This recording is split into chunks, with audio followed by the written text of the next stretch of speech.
Rebecca Khan has become a famous celebrity in Pakistan.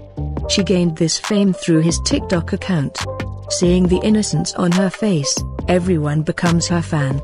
And while his father is also a famous comedian and his name is Kashif Khan.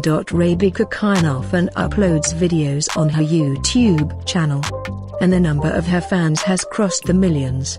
And while she also appears in bold TV programs, if we talk about her age in the year 2021, then she is 21 years old.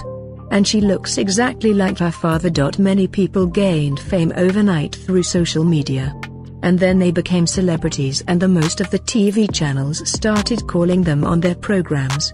And some started getting work in dramas after that, while some started getting offers for modeling photo shoots. And Rebecca Khan is one of them. But in today's article we will see that when Rebecca Khan became a bride for a well-known clothing brand, she looked like a princess. And of course, she became a bride and left Pakistani actresses behind in beauty.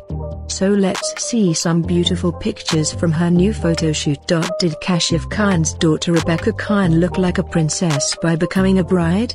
If so, please let us know in the comments section below. Thanks.